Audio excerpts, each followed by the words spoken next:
अस्सलाम वालेकुम everyone, welcome back my channel. तो जितनी भी पैंटें मेरी सिली हुई थी 4-5 दिनों में, उन्हें मुझे भेजना था कारखाने। सारी ब्लैक ब्लैक कलर की पैंटें थी जिसको सिलने में मुझे बहुत सर दर्द होने लगा था। ब्लैक कलर की पैंट जब आ जाती है तो उसमें वो भी 2 वे 4 वे दोनों थी, तो उसमें बड़ी मगजमारी हो रहती है। और इधर अभी देख रहे हैं जो अभी करंट में मैं सिल रही हूँ वो कलर वाली पैंटें हैं। तो ये सब चेक करने में बड़ा टाइम जाता है क्योंकि इसमें मैं कई सारी चीज़ें भूल जाती हूँ। बॉटम फोल्ड या मेटल आईडी वगैरह लगाना भी आप देखेंगे, मैं आपको अभी आगे दिखाऊंगी कि कौन सी पैंट में मैं क्या भूली हूँ। तो इस तरह से ये देखिए मैं थैली खाली कर रही हूँ और ये जो पैंट आप देख रहे हैं तो इस तरह से पीसेस आती है सिलने के लिए। और जो पैंट सिली हुई रखी है वो भी आप देख रहे हैं, उसको मैं बनाकर उस तरह से भेजती हूँ कारखाने। वापस से वहाँ पर हेमिंग, प्रेसिंग, पैकिंग वगैरह होके उसकी पूरी शक्ल बदल जाती है। तो और ये देखिए, तो ये मैं अभी आपको दिखा रही हूँ कि इसमें किस तरह से मेटल आईडी लगी है। लास्ट लूपी में मुझे मेटल आईडी लगाना रहता है जो कि मैं और पैंटों में लगाना भूल गई थी, तो वो मुझे थोड़ा डाउट था, तो मैंने उसको वापस से चेक कर रही हूँ। तो इस तरह से मेटल आईडी लगने के बाद पैंट भी और अच्छी लगने लगती है और ये कंपनी का उस पर लोगो भी लग जाता है। तो ये मैं आपको दिखा रही हूँ कि उसमें लगी हुई है और इसमें नहीं लगी हुई है, तो ये खुद भी अधूरा अधूरा लग रहा है। तो इसे ऐसी दो तीन पैंटें थी तो जिसको मैंने साइड में रखा जिसमें मुझे लगाना था, और बाकी सारी पैंटों को मैंने पैक कर दिया। और मुझे फिर इसमें सारी अलग अलग 2 वे 4 वे पैंटों को अलग करके उसमें नोट डाउन भी करना है। और ये साइड में आप देख रहे हैं तो काफ़ी कलरफुल की आई है पैंटें सिलने के लिए। तो ये कलरफुल वाली पैंटें हैं, ये सिलने में तो आसान होती है क्योंकि इसमें ब्लैक कलर के अकॉर्डिंग दिखता सफाई से है और बनाने में आसान होता है, पर बार बार धागा चेंज करना पड़ता है तो उसमें टाइम जाता है। तो इस तरह से मेरी सारी सिली हुई पैंटों को मैंने पैक कर लिया। तो अभी मैं थोड़ा यूट्यूब करने लगी हूँ तो कम सिलाई कर रही हूँ। मैं बीच में मैं फिर भी सिलने लगी थी, तो मेरे काम और मेरे मन के अकॉर्डिंग जब भी जैसा भी मेरा मूड होता है वैसे मैं 5-6 पीस या फिर 1-2 पीस ऐसे सिलती हूँ। तो ये देखिए मैंने सुबह सुबह फ्रंट बैग बनाया था और एक बैग बचा था, तो वो वापस से मैंने सब पैक करके, क्योंकि सुबह मेरा सारा काम हो गया। आज छुट्टी थी, मुंबई में आज दही हांडी है तो बच्चे लोग की छुट्टी है।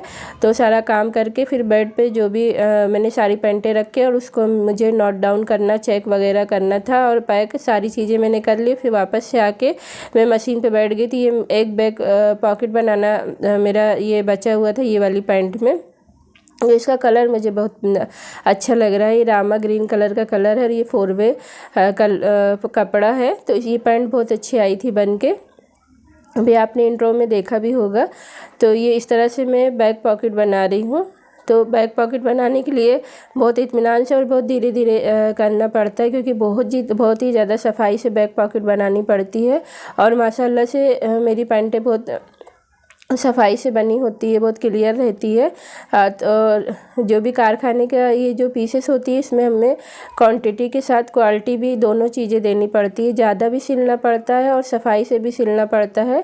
तो अगर हम घर की या और किसी की एक पैंट बना रहे हैं तो पूरा दिन उसको अच्छे से बनाएंगे ताकि वो बहुत सफाई से बने, लेकिन अगर कारखाने की पैंटें बना रहे हैं तो उसमें क्वान्टिटी भी देना पड़ता है, तो उसमें ज़्यादा से ज़्यादा सिल कर देना रहता है। और उसके साथ साथ क्वालिटी वाइज भी होना चाहिए कि वो सफाई से सिली हो ताकि वो वापस उसमें अल्टर ना आए। तो इस तरह से मेरा ये बात करते करते ये बैग भी बन जाएगा। तो माशाल्लाह से स्पीड मेरी अच्छी हो गई है, बस मुझे टाइम नहीं मिलता है ज़्यादा मशीन पे बैठने का। घर का भी बहुत सारा काम होता है, बच्चे के लाना छोड़ना, पढ़ाई, स्कूल लाना छोड़ना पड़ता है यहाँ जाकर, और घर के सारे काम, उसके बाद में यूट्यूब और अपनी सिलाई दोनों मैनेज करती हूँ। तो इस तरह से बातें करते करते ये मेरा बैक पॉकेट भी हो गया। और अभी आपको मैं इसको ज्वाइन करना भी दिखाऊंगी आगे वीडियो में कि किस तरह से मैं ज्वाइन करती हूँ। मेरी बहुत सारी वीडियोस यूट्यूब पे इसी तरह की है कि मैंने अपना कारखाना कैसे सेट किया और किस तरह से मैं सिलाई करती हूँ। तो अगर आपने वो वीडियो नहीं देखी होगी तो प्लीज़ जाके देखिएगा, और इसी तरह की वीडियोज़ देखने के लिए मेरे चैनल को सब्सक्राइब ज़रूर करिएगा, वीडियो को लाइक करिएगा। और ये देखिए बैक पॉकेट मेरा बन गया, इसमें अब मैं इसे सिक्योर कर रही हूँ। तो ये पूरी तरह से तैयार हो गया।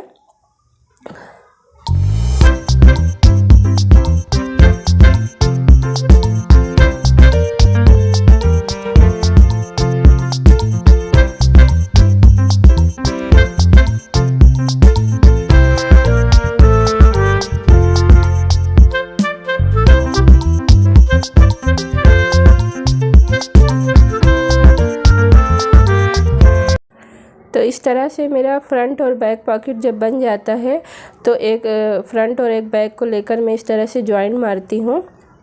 तो ये जो जॉइंट मारने वाला काम है दोनों पल्लों को लेके, ये बहुत फास्ट होता है, इसमें कुछ नहीं करना रहता, बस सीधी सिलाई चलानी रहती है दोनों पल्लों को सेट करके। तो इस तरह से मेरा ये पैंट बड़ा जल्दी तैयार हो गया था। इसका कपड़ा अच्छा था तो मुझे सिलने में इंटरेस्ट आ रहा था, इसका कलर भी अच्छा था।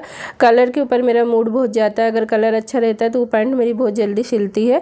तो जब आता है तो मैं सबसे पहले आता है जब भी पीस सिलने के लिए पैंट, तो मैं इसका कलर चेक करती हूँ कि कौन सा कलर है, तो मुझे समझ में आता है कि मैं इसको जल्दी सिल पाऊँगी या मुझे टाइम लगेगा। तो ये कलर मुझे इतना अच्छा लग रहा था और बहुत जल्दी मेरी ये पैंट सिल के हो गई थी।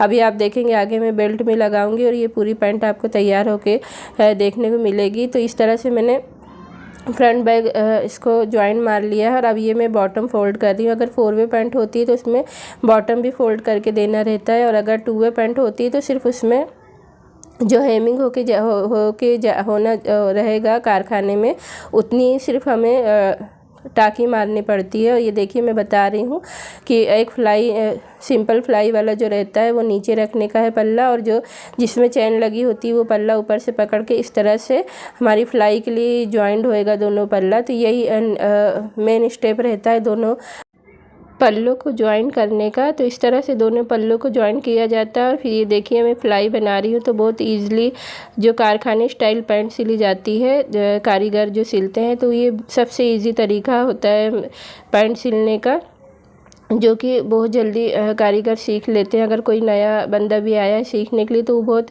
ईज़िली सीख लेता है, क्योंकि ये सबसे जो आसान तरीका होता है वो उस तरह से यहाँ कारखाने में पैंटें बनती है, जो कि अगर नया भी कोई आए और वो सीख के अपना चालू करना कारीगरी शुरू करना चाहे तो वो कर सके। तो सबसे इजी मेथड होता है ये पैंट सिलने का कारखाने स्टाइल। तो जो भी आप मेरी ये वीडियोस देखते हैं और पैंट सिलने का तरीका देखते हैं, ये पैंट सिलने का सबसे इजी तरीका है।